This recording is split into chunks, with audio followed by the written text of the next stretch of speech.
Ang kwentong ito ay hango sa totoong buhay. Karanasan nito ni Jerome. Taong 2005. Basilan Island. Tawagin niyo na lamang akong Jerome. 30 anyos nang mangyari ang karanasan kong iyon. Isa lamang akong hamak na bodyguard ng anak ng mayamang negosyante at nagmula sa pamilya ng mga politiko. Subalit hindi ko noon inaasahan na dahil sa isang kaaway ng mga magulang ng amo ko, manganganib ang buhay ko dahil sa pagdukot ng mga sindikato sa amo kong itago na lang natin sa pangalang Bobby. Isang gabi, bigla na lang kaming tinambangan ng isang itim na van sa daan. Hinarangan ng mga ito ang lula naming sasakyan nang pauwi na kami matapos dumalo sa isang birthday party na ginanap sa isang disco bar. Bumaba ang mga armadong kalalakihan na nakatakip ng bonnet sa muka. Naakalain mong nagmula sila sa shooting ng isang action film.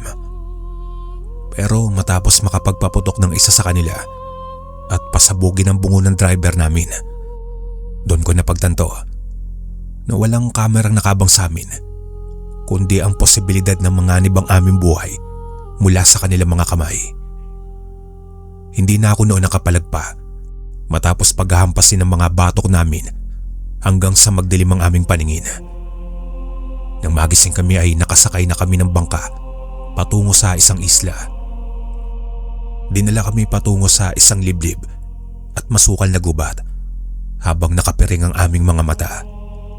Sa buong biyahe ay hindi man lang kami pinatikim kahit tubig man lang, na ang intensyon nila ay pahirapan kami.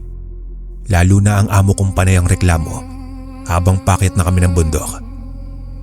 Isa lamang sa ipinagtataka ko ay ang kaalamang hindi nila ako pinatay kaagad. Gayong hamak na bodyguard lamang ako. Pero nang marinig ko silang nag-uusap noong habang nagpapahinga, di yata't napagkamalampa nila ako na anak ng isa sa mayamang negosyante. Dahil ng mga panahong iyon ay hindi ako nakasuot ng uniforme at nakaporma rin gaya ng amo ko, na para bang isa lamang ako sa kaibigan ni Bobby na maaari nilang ipatubos kapalit ng salapi, na siyang sinamantala ko naman para maprotektahan lamang ang amo ko. Narito na tayo. Itali ang dalawang yan sa puno. Bantayin yung maigi at tatawagin ko sa pinuno. Ano bang kailangan niyo sa amin? Anong kasalanan namin para dukutin niyo kami? Kanina pa akong naririndi sa yung tabatsing ka. Gusto mo ba talagang malaman? Wala ka namang kasalanan. Pero ang ama mo, malaki ang pagkakautang sa pinuno namin. Utang? Paano nangyari yun? Kung may pagkakautang man si Daddy, madali na lamang niya iyong mababayaran. Kung dinukot niyo kami para ipatubos, bakit kailangan niyo pa kaming pahirapan at dalhin sa lugar na to? Diyan ka nagkakamali, bata. Hindi pera ang kailangan ng pinuno namin, kundi buhay. Kung hindi palalayain ng magaling mong ama ang kapatid ni pinuno, wes buhay mo ang magiging kapalit. Para dito naman sa kaibigan mo, pwede na siguro ipatubos namin siya sa malaking halaga. Ano sa tingin niyo, mga kasama? Ha? Ikaw, Jerome? Bodyguard? Mabilis kong tinakpan ang bibig ni Bobby gamit ang nakatali kong mga kamay bago pa niya ako ibuking noon. Para matigil siya, ibinulong ko sa kanya ang hinala ko at plano ng may pagkakataon. Natahimik naman siya at sumang-ayon habang hinihintay namin ang pagdating ng tinatawag nilang pinuno, na noong makaharap namin ito ay mukhang disente naman. Mabilis nitong sinunggaban si Bobby at sinuntok sa sikmura na hindi namin inaasahan. Inutusan din ito ang mga tauhin na bugbugin si Bobby, at dahil bodyguard niya ako, nagmakaawa ko sa kanila at nakiusap na ako na lang ang pahirapan nila. Nakakanila namang ginawa na parang gusto ko namang pagsisiyan. Halos pumutok kasi ang mga labi ko at kaliwang mata dahil sa tinamukong bugbog at pagpapahirap nila. Matapos kami nitong pagbanta na papatayin kami kung magtatangka kaming tumakas, muling umalis ang pinuno nila na may hawak na radyo. Sa loob ng 3 araw na lumipas, nanatili kami sa bundok. Ang ipinapakain nila sa amin ay tanging nilagang kamote lamang at isang basong tubig. Kapansin-pansin ang malaking pagbabago sa anyo ni Bobby. Unti-unti itong naging haggard at namayat. Naisip ko na kung makakaligtas man kami sa kamay ng mga sindikato, hindi naman ako makakaligtas sa galit ng ama ni Bobby dahil hindi ko siya kayang protektahan. Kaya nag-isip ako ng pagkakataong makatakas noon upang humingi ng tulong. Sa layo na nilakbay namin, nakasisiguro akong dinala kami sa isang malawak na isla na ang ibig sabihin ay hindi lamang kami ang tao roon. Boss, may tiwala naman kayo sa akin, hindi ba? Bakit? Ano bang pinaplano mong gawin, Jerome? Kailangan kong tumakas para makahingi ng tulong. Ayos lang bang gawin ko yan, boss? Ano? Iiwan mo ko rito? Shhh! Hinaan mo lang ang boses mo, boss. Baka marinig tayo at mabulilyaso pa ang plano. Basta, boss, akong bahala. Babalikan kita at itatakas. Kaya namang kahit ano pang pagpoprotesta ni Bobby noon, sinamantala ko ang pagkakataon ng minsan kailangan kong magbawas. Dahil nakaharap kami sa bangin, doon ko naisipang pumwesto na hindi nila aakalaing sasamantalain ko. Hindi ko inalala noon na maiiwan ko si Bobby dahil kampante ako na hindi nila ito gagalawin hanggat hindi nila nakukuha ang kanilang gusto. Gamit ang mga baging, nagpadaos-dos ako pababa ng bangin kahit nakatali pa ang 2 kong kamay. At para kapanipaniwala, sumigaw ako na aakalain nilang aksidente ako nahulog sa matarik na bangin. Narinig ko ang pagkakagulo nila noon sa itaas.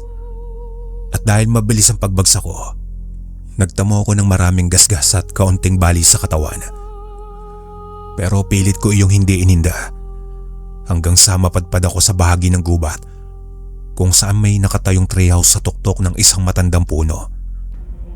Doon ko nakilala ang isang mukhang ermitanyo, bagamat maskuladong matanda. Kahit na may nakakatakot siyang anyo, tinulungan niya akong magamot ang aking mga sugat sa katawan at pinakain ang inihaw niyang karne na mula sa mga hayop ng gubat. Habang nagpapahinga kami doon, inamin ko sa kanya ang sinapit ng amo ko. Ngunit nang makilala niya ang sinabi kong pinuno ng mga sindikato, biglang naging mabangis ang kanyang anyo. Iyo, ang taong yon ay malupit. Tinitiyak ko sa iyong hindi pa rin kayo makakaligtas ng buhay sakaling magtagumpay man siya. Kung ganun o, paano ko po matutulungan ng boss ko? Paano kami makakalis ng isla? Sa bagay na yan ay hindi kita matutulungan, iyo. Sa nakikita mo, matagal na akong naninirahan sa bundok na ito. Para makahingi ka ng tulong sa mga taong naninirahan dito, kailangan mo munang maglakad ng ilang kilometro. At kailanman ay hindi ko inisip ang umalis. Wala akong kakayahang tulungan ka. Pero ibibigay ko na sa iyo itong dignum na itim. Naway magsilbi iyang proteksyon mo, iyo. May ibinigay na maliit na kon sa akin si Mang Agustin. Naglalaman niyo ng kapirasong itim na kahoy. Mukhang ordinaryong bagay lamang, pero ramdam kong may kakaibang pakiramdam iyon sa tuwing hawak ko ito. Nagbigay rin ito ng isang maliit na punyal na itinubog daw sa lason na kaya magparalisa ng katawan ng isang taong masusugatang gamit ang talim niyon. Sa bagay na yun ay malaking tulong na para mailigtas ko si Bobby kahit nag-iisa lamang ako. Matapos kong makapagpahinga, muli akong naglakbay pabalik. Inabutan ako ng dilim sa daan bago ko namataan ang ginawang apoy ng mga sindikato. Sa tulong na rin ng bilog na buwan, doon ko naaninag ang sitwasyon ni Bobby. Mag-iisang linggo na rin ang nakalipas. Subalit tila wala pa rin balita tungkol sa ama niya Kitang-kita ko nang tutukan ng pinuno nila si Bobby ng mahabang armas nito. Halos kumuyom ang mga kamao ko sa matinding pagkamuhi dahil ang dating masayahin at palaberong si Bobby ay nagbistula ng kaawa-awang pulubi ng mga sandaling iyon. Kung hindi tatawag ang magaling mong ama, pues magdasal ka na bata dahil wala ka na ring silbi sa amin. Pakiusap, itigil nyo na to. Gaya ng nakikita nyo, walang pakialam si Dad sa akin. Kaya nagsasayang lang kayo ng oras. Patayin nyo na lang ako kung gusto nyo para matapos na ito. At sa tingin mo, papayagan kong mangyari yon? Napapikit na lang ako noon nang makita ko ang pinuno nila kung paano sikmura ang gamit ang hawak nitong baril si Bobby hanggang sa tuluyan siyang hinimatay. Kaysa magpadalos-dalos, naghintay ako kung kailan sila aalis at matutulog. Tiniis ko ang mga kagat ng lamok at panggabing insekto habang nananatili sa pinagtataguan ko. Nang may pagkakataon na, saka ko nilapitan si Bobby at pilit na ginising. Awang-awa ko noon sa naging sitwasyon niya, pero pilit ako nagpakatatag. Gamit naman ang punyal na ibinigay sa akin ni Mang Agustin, naalis ko si Bobby sa pagkakatali. Maingat ko siyang inalalayang papunta sa kasukalan ng gubat nang lingid sa kaalaman ng mga nagbabantay. Kinaya ko itong pasanin dahil sa pagbaba na rin ng timbang nito sa nakalipas na mga araw. Subalit hindi pa kami nakakalayo nang makarinig kami ng putok ng baril sa hindi kalayuan. Dalian na natin, boss. Mukhang nakatunog na sila. Jerome, bakit ka pa bumalik? Sana tumakas ka na at iniwan mo na lang ako. Sige na, mauna ka na. Hayaan mo na ako rito. Hindi pwede, boss. Dahil kahit matakasan ko man sila, hindi naman ako makakaligtas mula sa mga kamay ng ama mo. Kaya wala rin akong pagpipilian. Gaya ng inaasahan, naabutan nga kami ng mga ito. Pinalibutan nila kami habang nakatutok sa amin ang mga sukbit nilang armas. Pero sa hindi malamang dahilan, mula sa kakahuyan, umalulong ang isang aso. Kapansin-pansin naman ang kakaibang takot na bumalatay sa mga mukha ng tauhan ng kanilang pinuno. Mula naman sa kung saan ay sumulpot ang isang malaki at matangkad na nilalang. May mahaba itong puting buhok na maging ang hubad nitong pang-itaas na katawan ay nababalutan din ng puting balahibo. May balasik na mga mata at mahahabang kuko. Para itong kidlat na biglang sumugod sa mga armadong nakapalibot sa amin ni Bobby. Sunod-sunod namang nagpaputok ang mga sindikato habang kami ng amo ko ay napilitang dumapa sa lupa. Kitang-kita ko kung paano tamaan ng bala ang nilalang na iyon. Bagamat tila baliwala lamang iyon dito, nang masinagan ng ilawan ng mukha ng nilalang na iyon, doon ko siya nakilala na walang iba kundi si Mang Agustin. Kahit nakakatakot ang anyo nito na posibleng hindi pala ito isang tao. Pero kaysa makaramdam ng takot, napahanga pa ako nito. Dahil noon ko lang napatunayan na ang kinatatakutan lamang noon na isang alamat ay siya pang naging bayani at nagligtas sa buhay namin ni Bobby. Sinalo ng katawan ni Mang Agustin ng bawat tama ng bala na siyang ikinatras at ikinagulat ng mga sindikato. Halimaw, mga kasama, umalis na tayo. Wala tayong laban sa halimaw na yan. Mga inutil! Bumalik kayo rito at patayin ang nilalang na yan! Kaysa ang makaramdam ng pagkabahala, parang gusto ko pang matawa dahil sa pagiging duwag ng mga tauhan ng pinuno ng mga sindikato. Matapos mapatumba ni Mang Agustin ang ilan sa mga ito, isa-isa na silang tumakbo sa kasukalan at iniwang ng gagalaiti sa galit ang kanilang pinuno. Nang magkaharap ang dalawa, nalaman namin mula sa bibig ng pinuno ang pagiging aswang nagabunan ni Mang Agustin, na ang dalawa ay matagal na palang magkaribal at magkaaway dahil sa agawan ng teritoryo. Bago pa sumilip ang bukang liwayway, nasaksiyan namin ni Bobby kung paano pinaslang ni Mang Agustin ang pinuno gamit lamang ang matutulis nitong mga kuko. At doon ko napatunayan na hindi lahat ng may napakapangit na anyo ay likas ng masama. Hanggang dito na lang po ang aking kwento mga kabaryo. Punta na po tayo sa pangalawang istorya.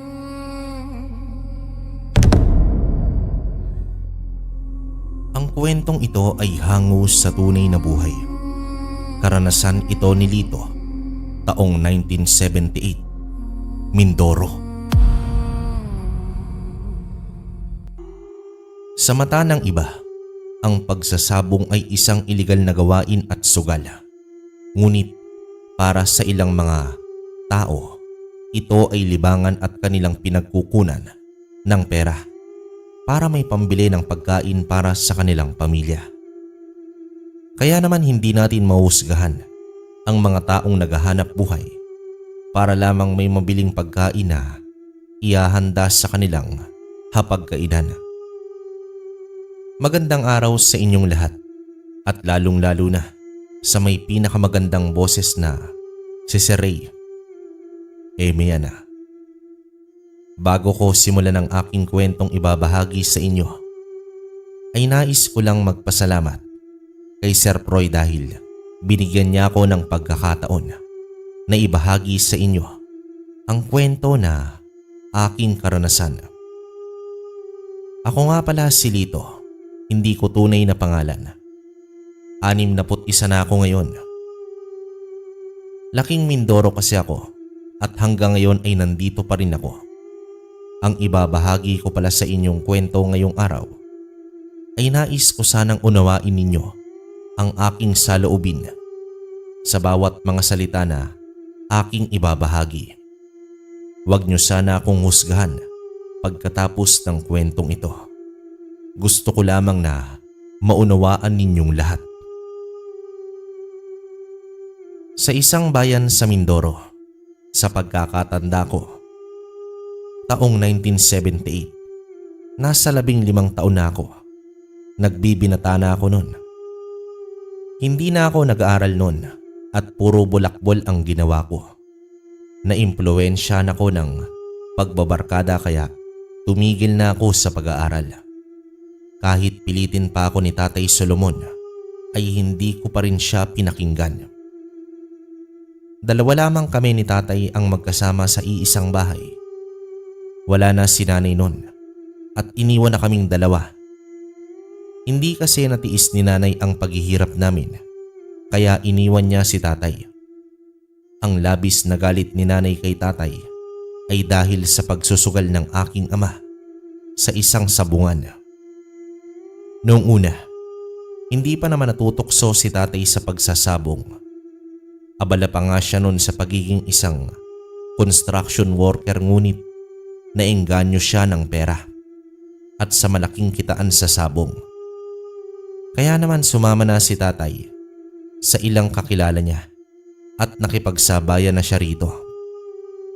Naging maganda naman ang pagkapanalo ni Tatay dahil sa kanyang tandang na tawagin na lamang natin si Pula. Magaling ang manok na alaga ni Tatay na si Pula.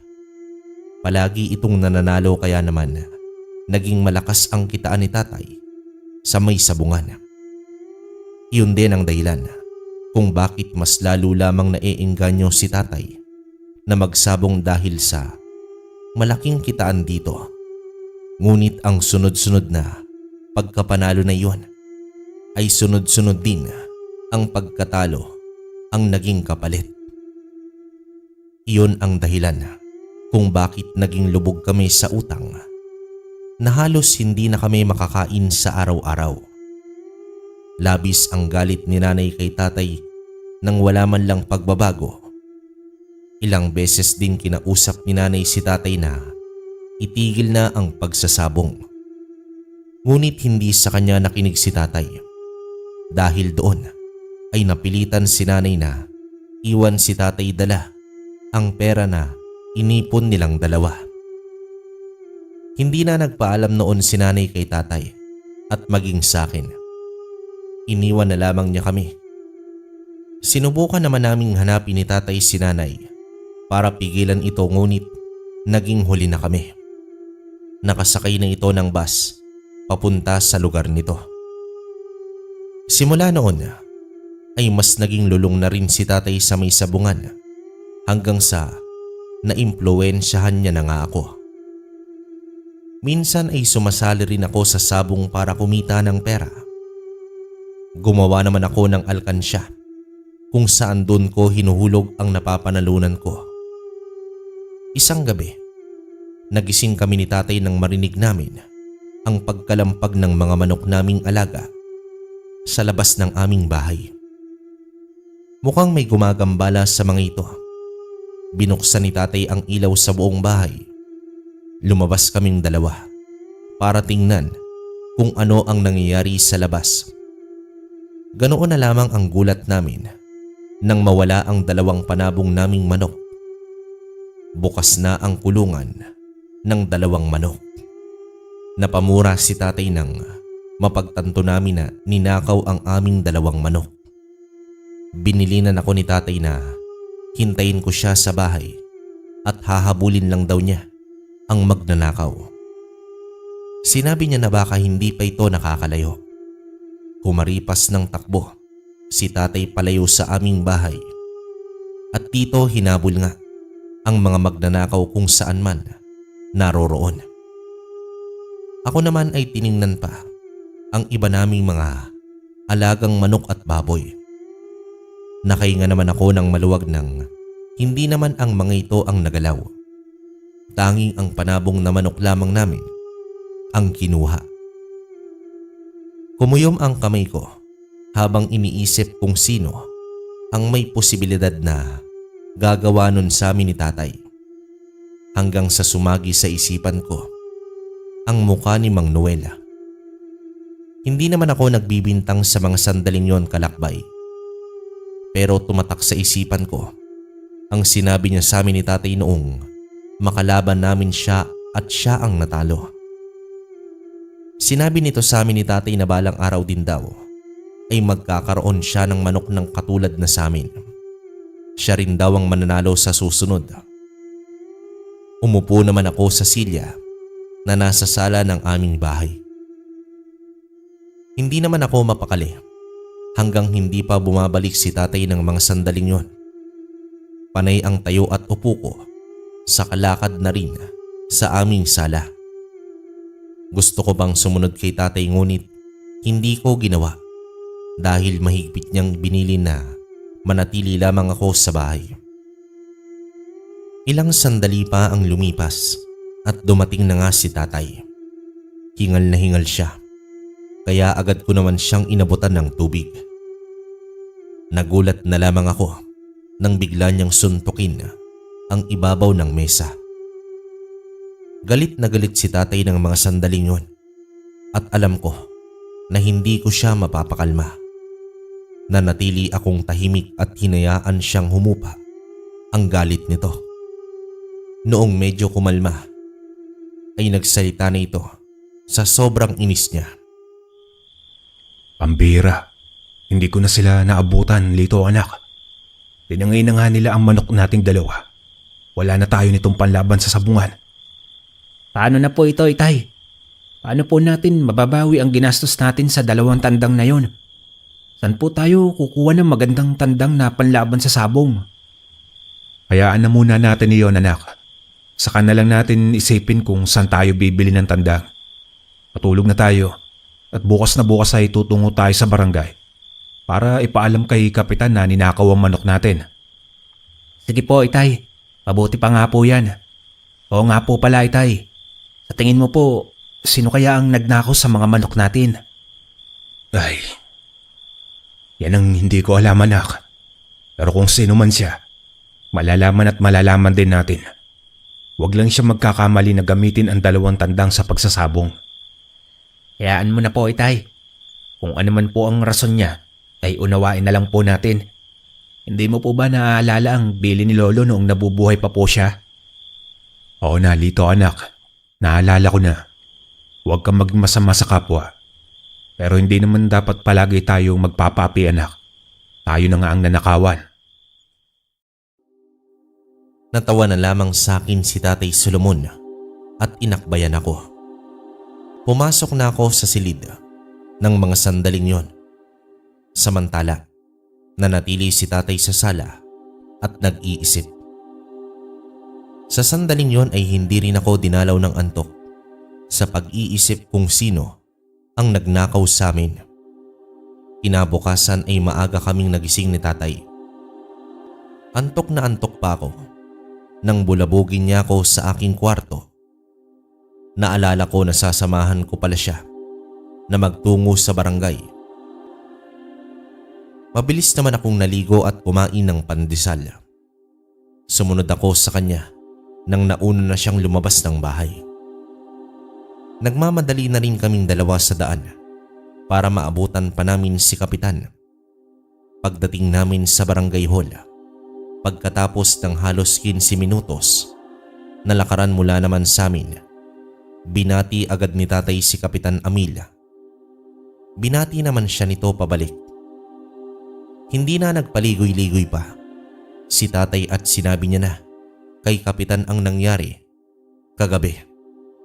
Ayaw pang maniwala ni Kapitan Amil kay Tatay nang sigundahan ko ang pagsusumbong ni Tatay sa kanya. Kita ko naman ang pag-aalinlangan sa mga mata nito habang nangangako na gagawin nito ang lahat para mahanap ang salarin. Nang matapos ang pag-uusap ay nagpaalam na si Kapitan Amil dahil tutungo pa ito sa bayan para sa isang bulwagan na pupuntahan nito. Nagpaalam na rin kami ni Tatay sa kanya. Noong medyo malayo na kami ni Tatay at pabalik na sa amin, ay hindi ko naman maiwasan siyang tanungin tungkol kay Kapitan Amil.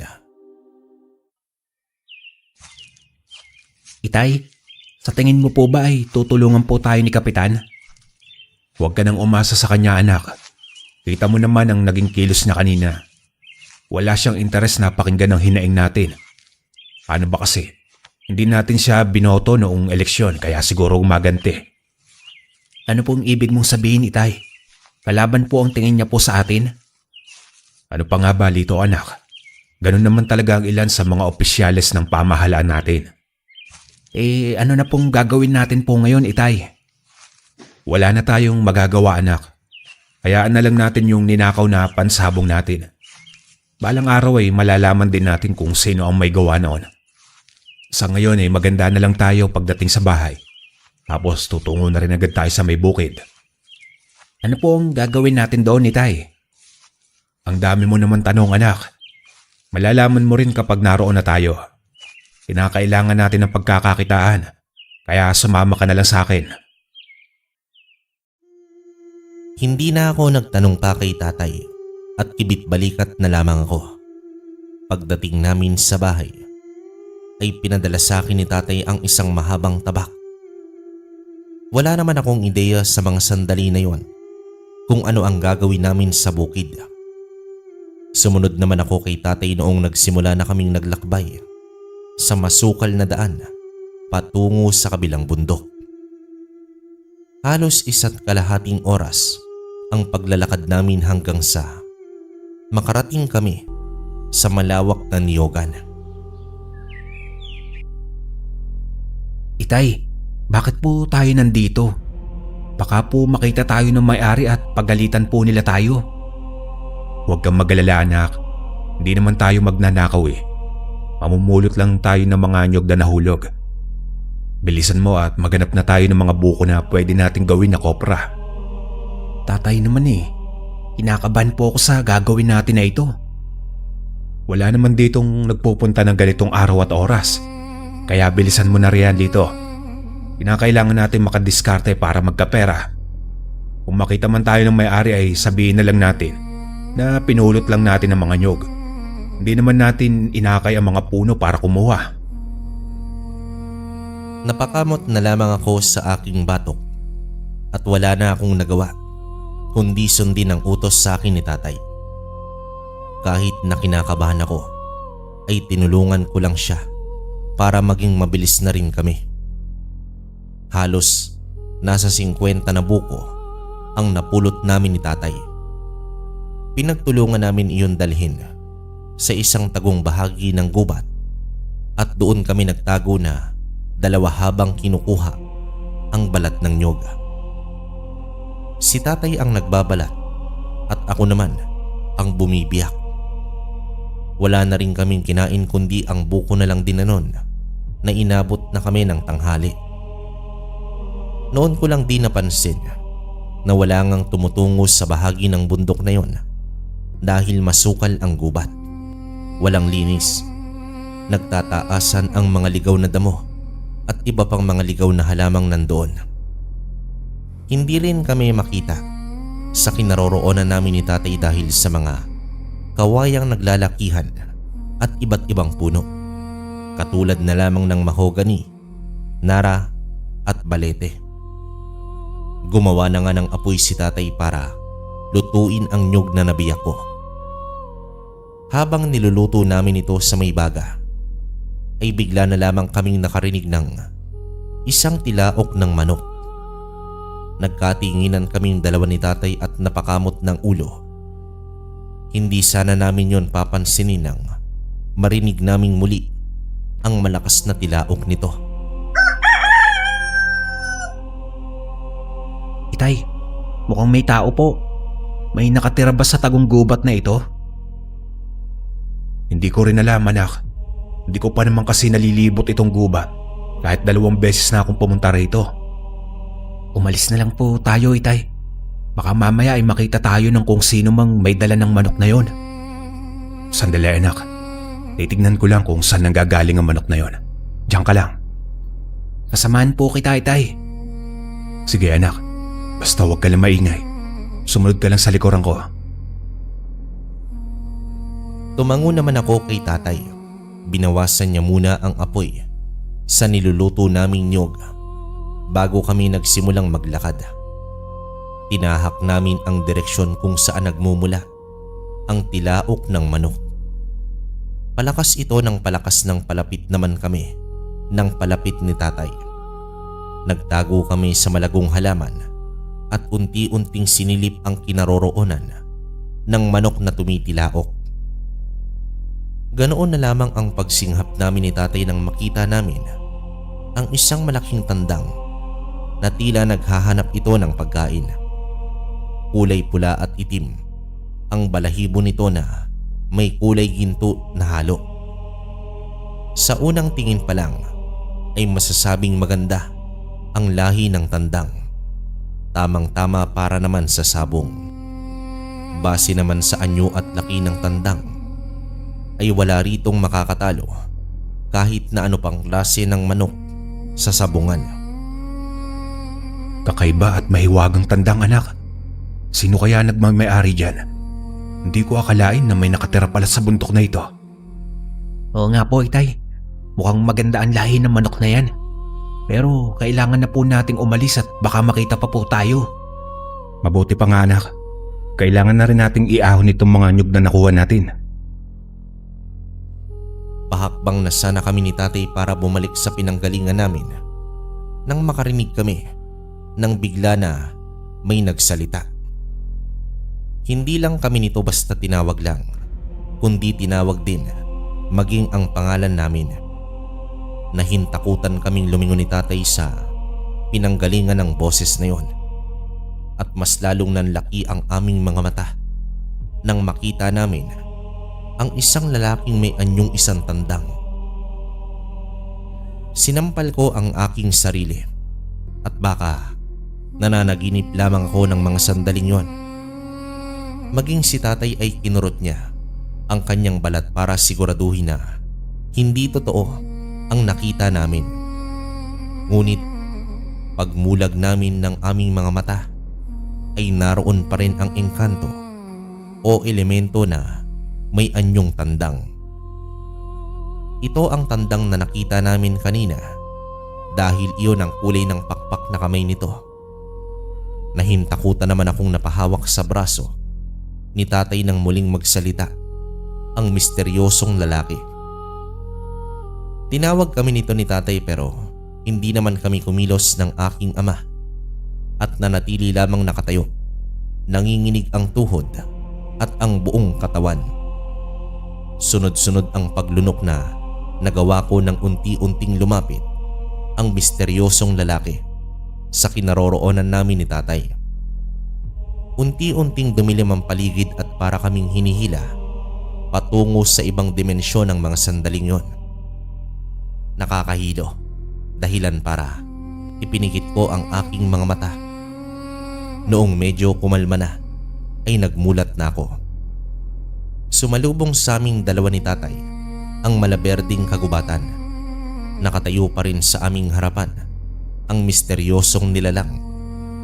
Ngumiti ito sa amin at nagpakilala. Tinawag namin siyang si Tandasoro. Isa raw siyang elemento na nagbabantay sa mga manok at gubat na yon. Hindi pa rin kami makapagsalita dahil sa gulat. Muling nagsalita si Tandasoro at sinabi niya sa amin ang dahilan ng kanyang pagpapakita. Ayon sa kanya ay matagal na raw niya kaming sinusubaybayan ni tatay. Isa raw kaming mabait na sabongero. Mabait daw kami sa kapwa at may busilak na puso. Nalaman din niyang ninakaw ang aming dalawang manok na siyang pinanlalaban namin sa sabong.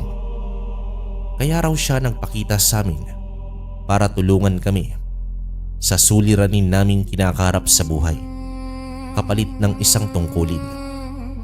Laganap na raw ang kasamaan sa mundo at may nagbabadya raw na isang pinuno ng aswang na gustong magasik ng kasamaan sa aming bayan.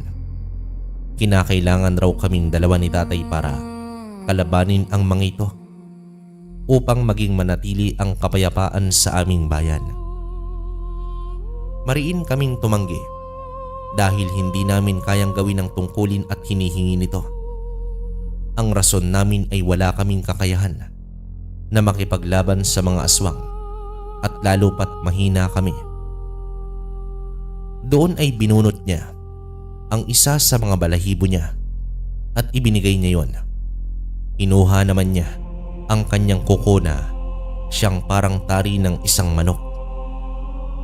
Ibinigay naman niya yon kay tatay. Tinatawag daw iyon ang mutya. At ang mutya raw na iyon ang magbibigay sa amin ng lakas sa pakikipaglaban. Poprotektahan din daw kami nito mula sa kasamaan. Pagkatapos niyang ipaliwanag sa amin ang lahat, ay pinaalis niya na kami at tinawag na isang antingero. Nagising na lamang kami ni tatay na nakahiga na sa may damuhan. Mabilis kaming bumangon na dalawa at tumingin sa paligid. Naroon naman kami sa pinanggalingan namin kung saan namin niluluto ang niyog. Wala namang nangyari sa aming masama.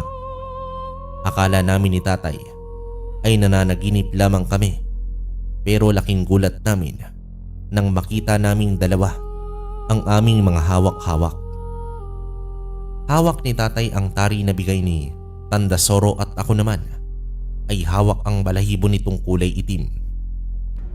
Natigalgal kami ni tatay kung kaya't mabilis kaming kumilos at inupok ang apoy. Nilagay namin sa sako ang mga luto ng niyog at pinasan namin ang dalawang sako. Balak namin na balikan bukas ang mga natitira. Panay ang dasal namin habang tinatahak ang daan pauwi sa sobrang takot at kaba. Mas lalo lamang kaming nagulat ni tatay nang pagdating namin sa bahay ay may dalawa ng tandang na kakaiba ang nasa kulungan. Kapareho ito ng kulay ni Tandasoro. Itay, hindi po kaya naengkanto tayo dahil sa pagkuha natin itong mga nyog? Mukha nga anak, bilisan mo na riyan. Magpatingin tayo kay Kahos eh. Iniwan na nga namin ni tatay ang dalawang sako ng nyog sa gilid ng bahay at agad na binaybay ang daan patungo naman sa bahay ni Kahose. Pagdating namin sa bahay nito ay nagulat pa ang albularyo nang makita kami ni tatay. Pinapasok niya agad kami sa balkonahe para tanungin kung ano ang pakay namin sa kanya. Sinabi naman agad ni tatay ang buong pangyayari. Pinaghintay kami ni Kause sa sala para kunin ang mga kasangkapan na gagamitin niya para matingnan kami ni tatay. Noong makabalik na ito ay agad niya kaming pinaupo sa upuang kahoy. Dinikit niya agad ang isang medalyon sa aking noo. Pumikit naman ito at nagdasal. Pagkalipas ng ilang minuto ay tumungo siya kay tatay at ito naman ang dinasalan niya. Pagkatapos nun ay pinalagay niya sa aming tiyan ni tatay ang isang itlog. Naghintay naman kami ng halos 5 minuto bago niya yun kunin at basahin sa isang malinis at puting plato. Nanlaki naman ang mga mata namin ni tatay nang makita namin na parehong forma ng isang tandang ang lumabas na resulta sa nabasag na itlog. Bumaling sa amin si Kause para sabihin kung ano ang pahiwatig nito. Uminahon kayong mag-ama. Hindi masamang engkanto itong nilalang na nakausap ninyo kanina.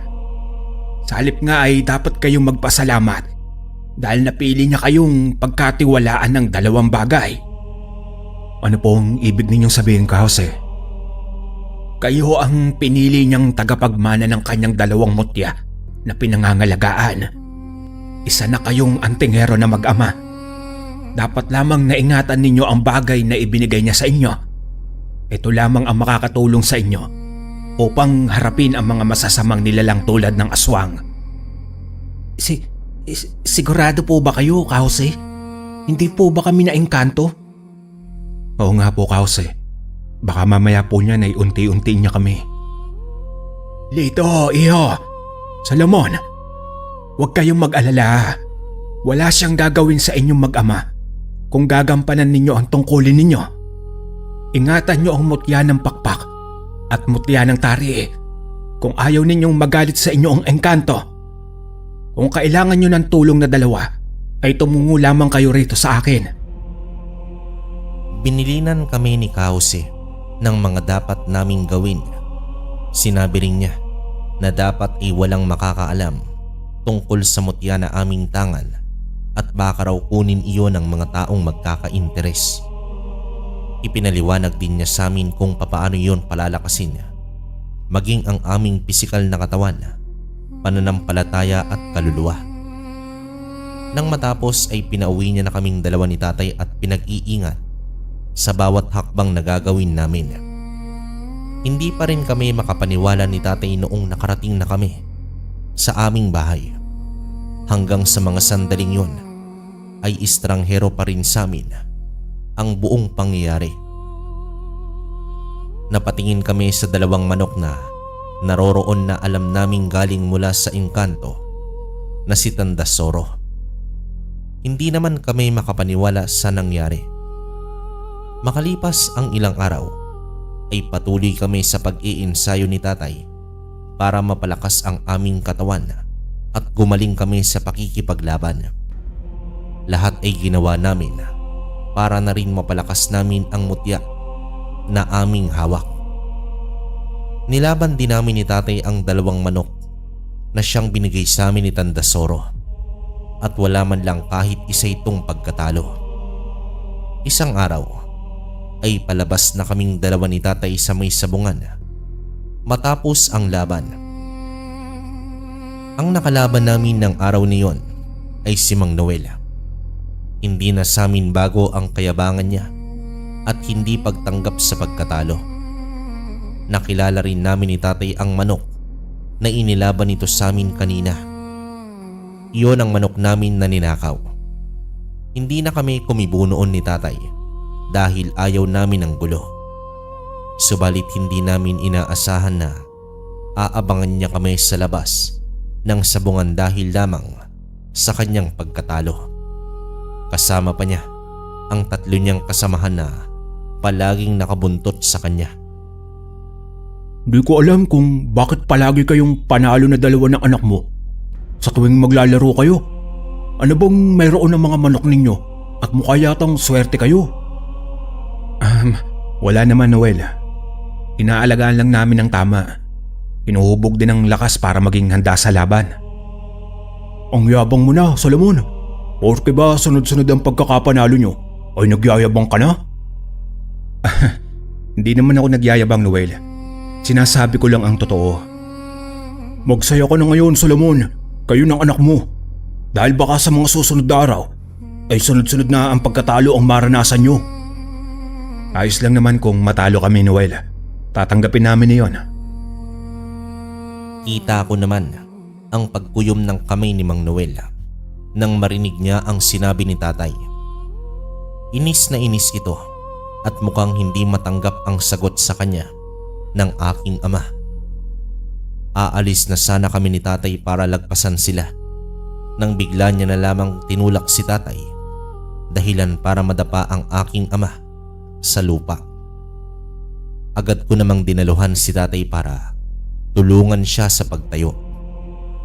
Dito nagtawanan ang mga kasama ni Mang Noel na para bang iniinsulto niya kami. Pinalibutan kami ng mga ito. Hinawakan ko si tatay sa kanyang braso para depensahan.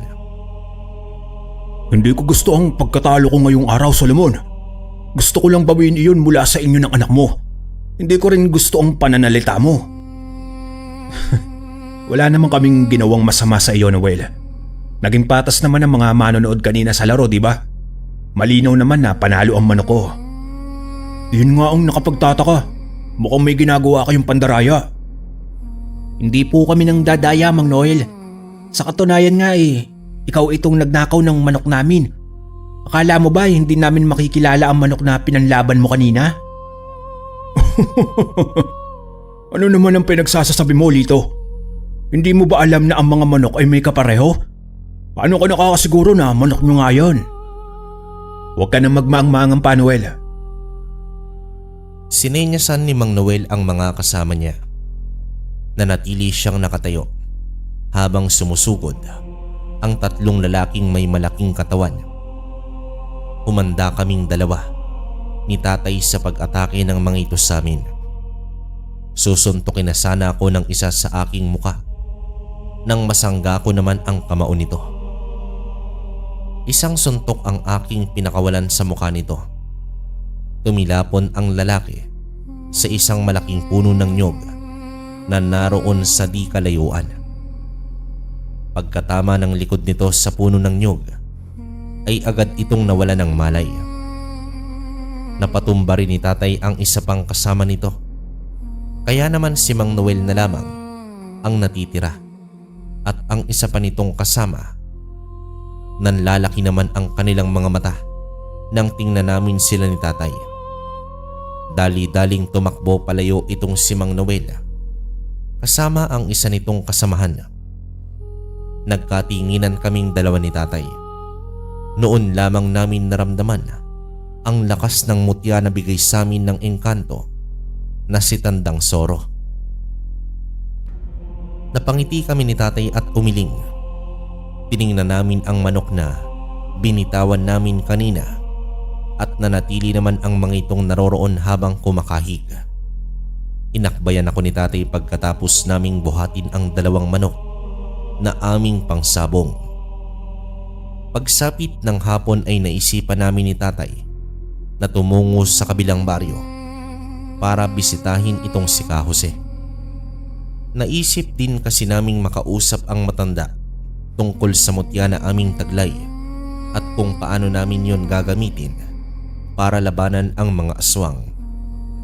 Daladala ko ang aking pamaypay kung saan doon ko nilagay ang mutya ng pakpak na bigay sa akin ni Tanda Soro. Si tatay naman ay nagpagawa siya sa panday ng isang malaking tari bilang sandata sa pakikipaglaban kung sakali man na makatagpo kami ng aswang.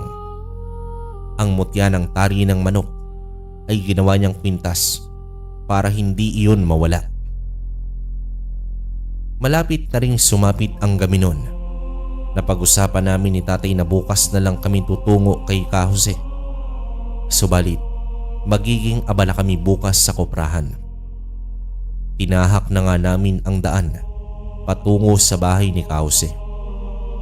Mag-isa lang itong nakatira sa bahay nito dahil ayon sa balita ay iniwan nito ng pamilya. Ang rason ay sa pagiging albularyo raw nito. Malapit na sana kami sa bahay ni Kause nang marinig namin ang nakakakilabot na sigaw nito mula sa kanyang tahanan. Agad naman kaming tumakbo ni tatay patungo sa bahay ng albularyo. Narinig namin ang kakaibang ungol ng isang nilalang na hindi namin malaman kung ano. Naramdaman na lamang namin bigla ni tatay ang pag-iinit ng aming mutya.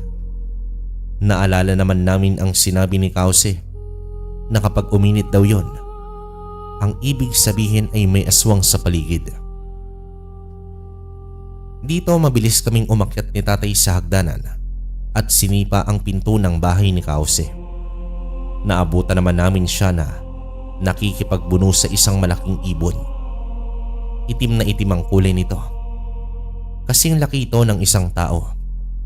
Matutulis ang mga balahibo nito at naglalaway dahil sa may kakaiba itong mahabang dila.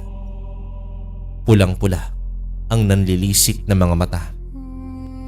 Napalunok naman ako ng sunod-sunod at maging si tatay dahil iyon ang unang beses naming makakita ng aswang. Nanginig ang tuhod ko at dagli ang nakaramdam ng takot. Tiningnan ko si tatay at namumutla naman siya habang nakatitig sa nilalang.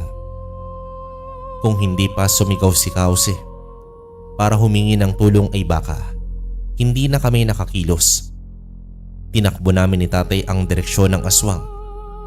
Mabilis na ginamit ni tatay ang kanyang tarit na nakakabit sa kanyang kamay.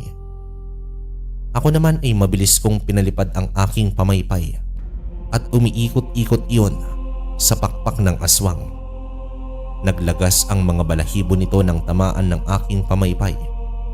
Pagkatapos nun ay hinawakan ko ang aking pamaypay at mabilis na lumikha ng hangin. Umalis sa pagkakadagan ang aswang at binitawan nito si Kause. Nilapitan ko si Kause para naman tulungan siya mula sa pagkakatayo. Hinarap naming tatlo ang aswang na noon ay nakatingin sa amin ng diretso. Mabuti at dumating kayo. Kung hindi ay baka tuluyan na niya akong napatay. Napakalakas niya kaya hindi ko nakayanan. Bakit ka po niya sinugod, Kause? Gusto niya akong patayin, Solomon. Galit na galit siya nang mabawi ko ang mag-ina mula sa kanya. Nakakainin niya sana. Ganon po ba?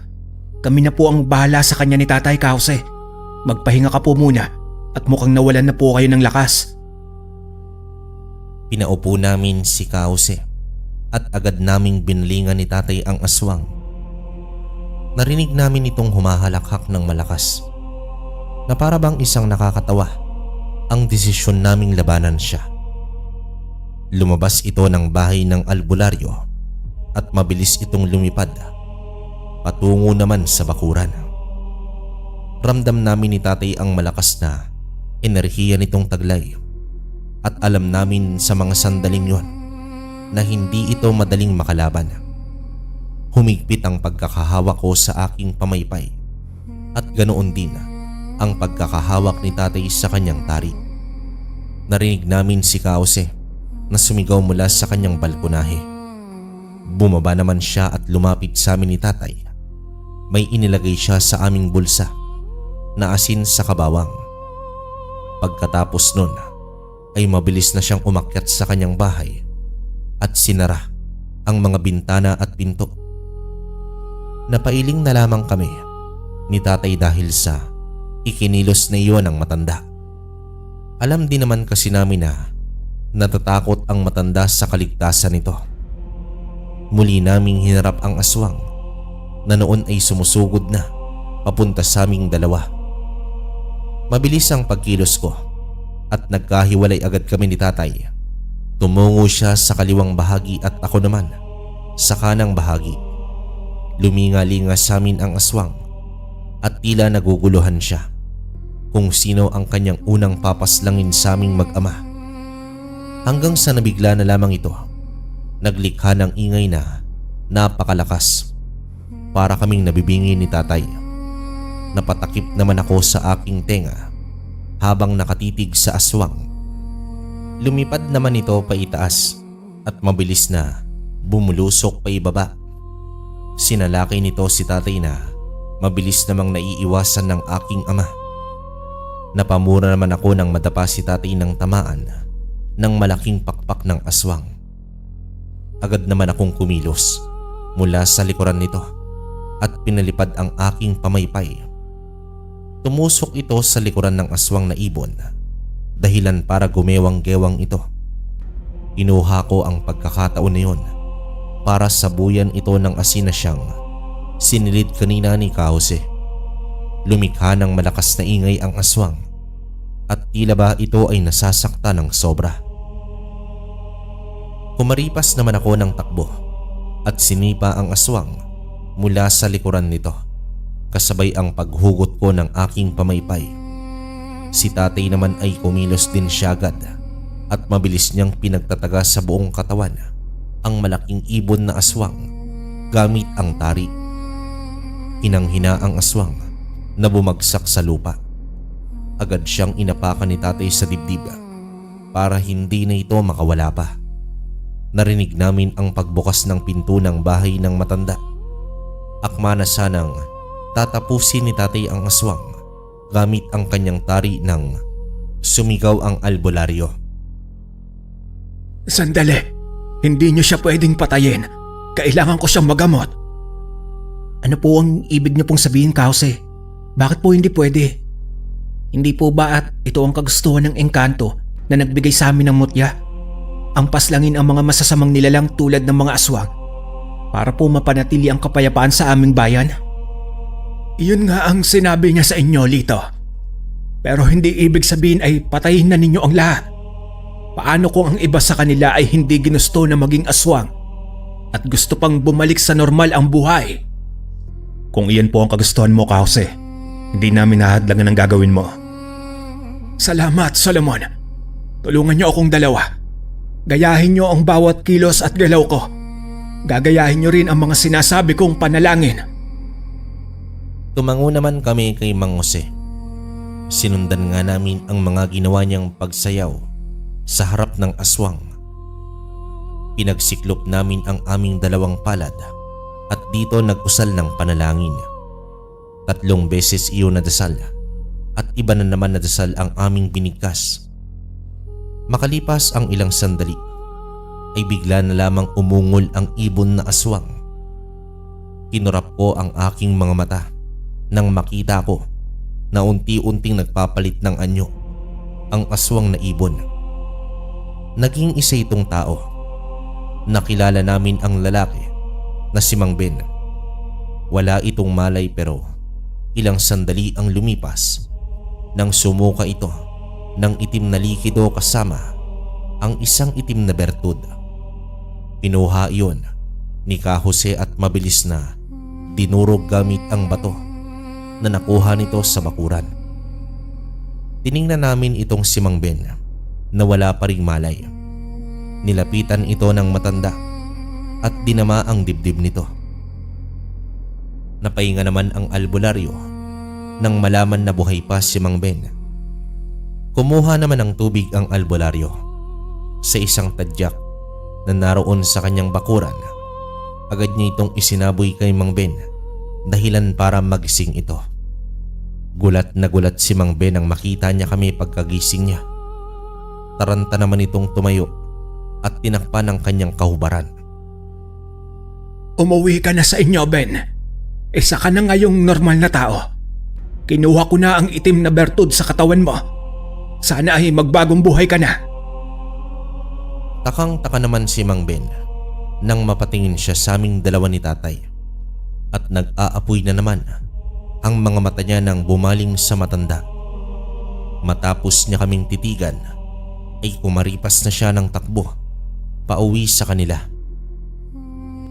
Bakit mo po siya hinayaan na makaalis, Kahose? Paano ka po nakatitiyak na hindi na po siya aswang? Dahil nakuha ko na ang itim na bertud sa kanyang katawan, Lito Iyo. Ang hihintay na lang natin ay kung paano siya mamumuhay ng normal. Kung hindi niya kakayanin, mamamatay siya. Kung ganun po, Kause, isa nga po pala talagang aswang ang pamilya nila Ben. Oo, Solomon. At humanda kayong mag-ama. Dahil sigurado akong babalikan tayo ng kapatid niyang si Turo. Oras na malaman nito ang ginawa natin kay Ben. Kung kanina po ay natatakot kami sa maaaring mangyari. Pero ngayong nakalaban na kami ng aswang, ay mukhang kakayanin na naming lumaban ng anak ko. Natutuwa naman ako kung ganoon, Solomon. Ngunit huwag kayong magpakampante. Dahil mas malakas si Turo kaysa kay Ben. Ilang beses ko nang sinubukan na labanan si Turo. Ngunit hindi ko siya matalo-talo. Sana nga ay matalo niya siya nang magkaroon na ng kapayapaan dito sa ating nayon. Pinatuloy kami ng mga sandaling yon ni Kause sa kanyang bahay. Doon na rin niya kami pinatulog ni tatay, kaya kinabukasan na kami nakauwi sa aming tahanan. Tiningnan namin ang aming manukan at napahinga kami ni tatay ng maluwag nang walang nagnakaw ron. Lumipas ang ilang araw ay nabalitaan na lamang namin ang pagkamatay ni Mang Ben.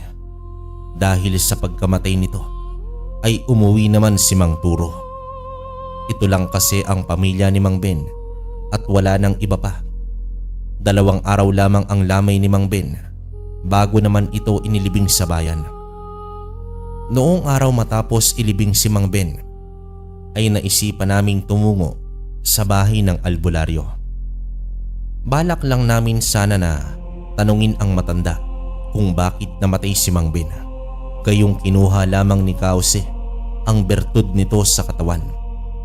Pagdating namin sa kanyang bahay ay natanaw namin si Mang Turo na naglalakad sa ibabaw ng pilapil. Mukhang patungo rin ito sa bahay ni Kause. Naabutan namin si Kause sa balkonahe ng bahay nito at mukhang may inaasahan na darating. Dahil naparito na rin kayong dalawa, sana ay tulungan niyo ako kay Turo. Ang enerhiya niya na puno ng kasamaan ay nararamdaman ko kahit nasa malayo pa lang siya. Huwag po kayong mag-alala, Kause. Nandito po kami para tulungan ka. Iniwan ko naman mula sila tatay at Kause sa balkonahe at dito kumuha ko ng asin at sakabawang. Mula roon, kinuha ko rin ang buntot pagi na nakasabit naman sa dingding. Pagdating ko sa balkonahe ay binigay ko kay tatay ang asin at bawang. Huminga naman ako ng malalim habang hinihintay namin ang paglapit ni Mang Turo. Nagdasal agad ako sa likuran ng aking isipan para naman sa aking mutya na tangan ko.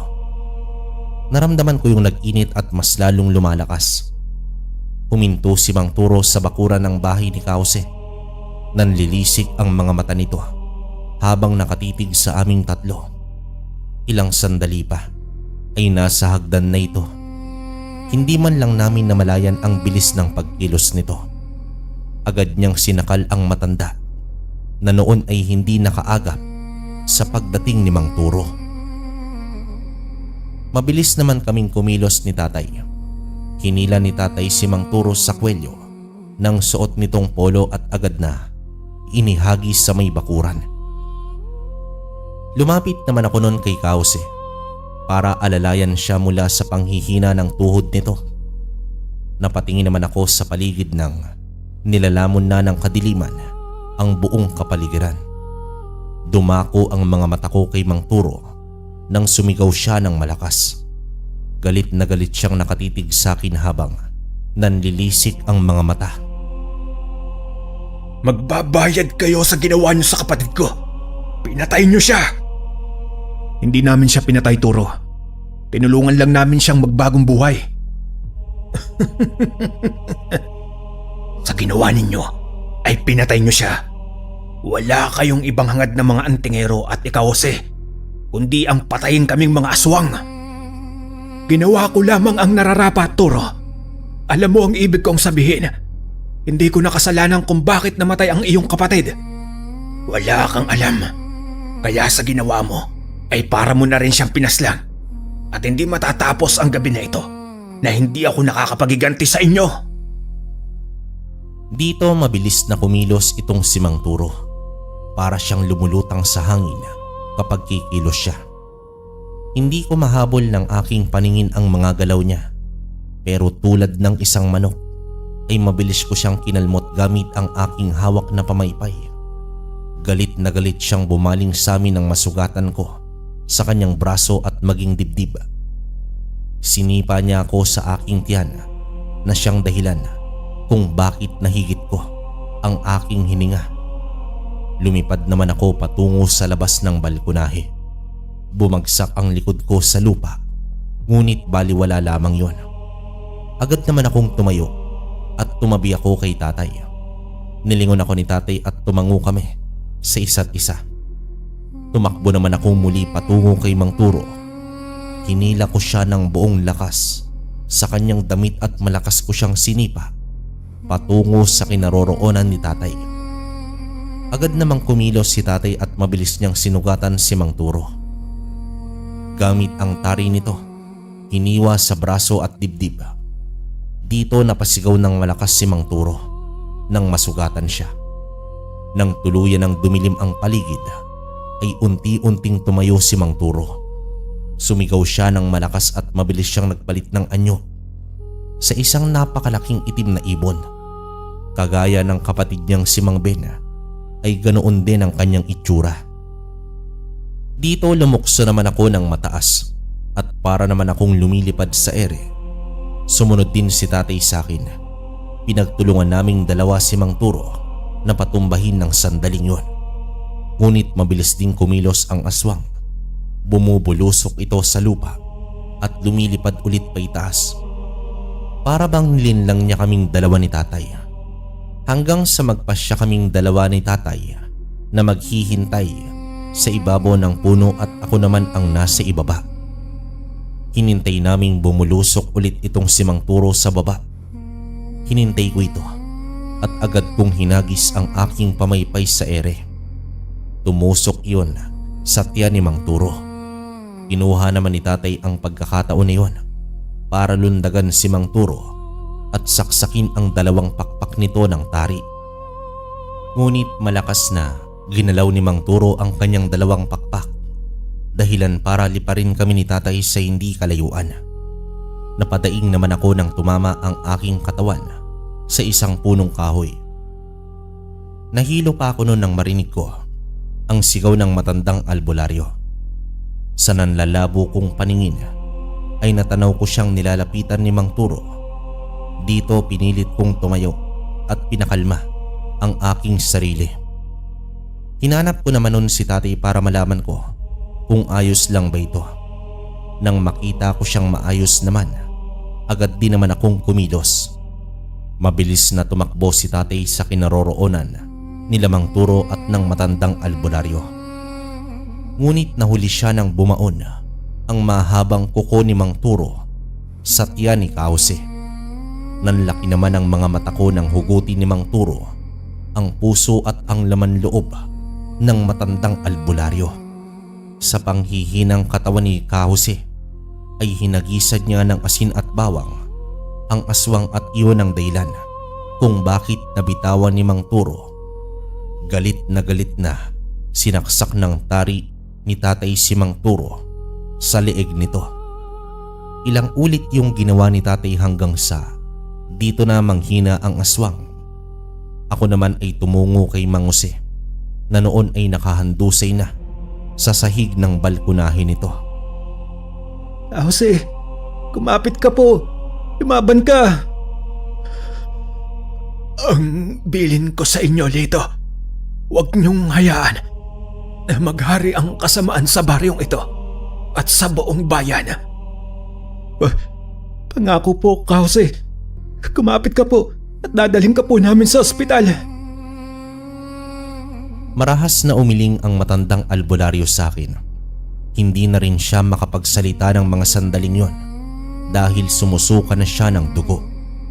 Ilang sandali pa lang ang lumipas ay mas lalong bumigat ang kanyang hininga.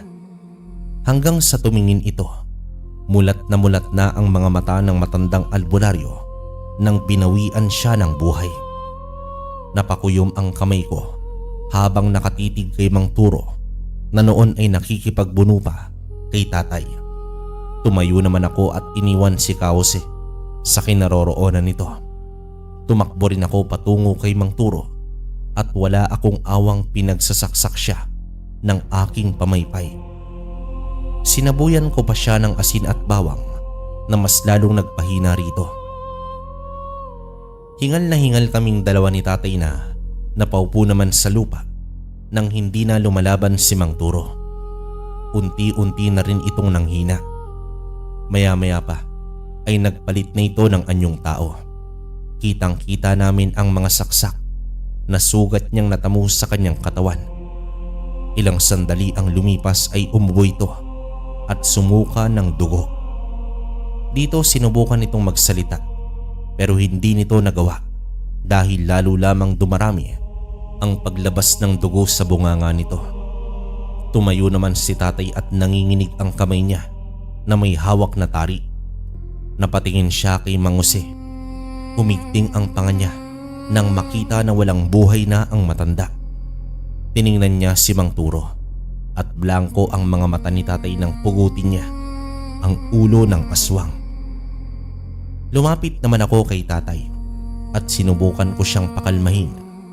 Sumunod naman ako sa kanya nang humakbang siya patungo sa balkonahe ng bahay ng albularyo. Napaluhod si tatay at ilang beses siyang sumigaw ng malakas.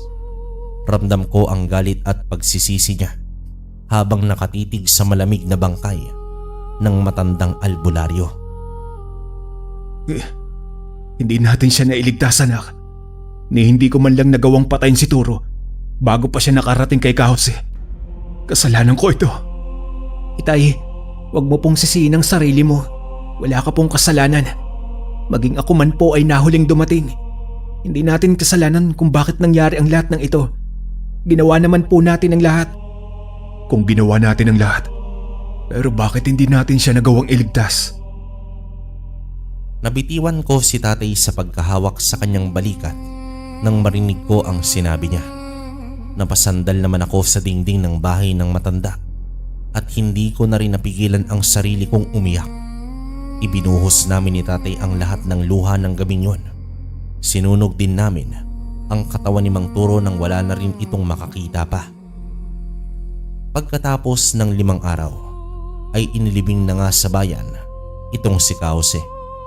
Maraming mga nakiramay sa matanda sa kahuli-hulihan itong sandali.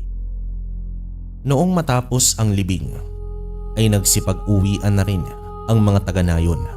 Naiwan kaming dalawa ni tatay habang nakatunghay sa puntod ng matanda. Napangiti naman ako ng mapait at ganoon din si tatay. Pangako, Kause, gagawin namin lahat ng anak ko. Mapanatili lamang ang kapayapaan ng buong bayan natin. Pipigilan po namin ni Itay ang kasamaan sa lugar na ito, Kause. Iisa-isay naming ubusin ni tatay ang mga aswang. Sana ay mapatawad mo kami, Kause, ni hindi ka man lang namin nailigtas ng araw na iyon.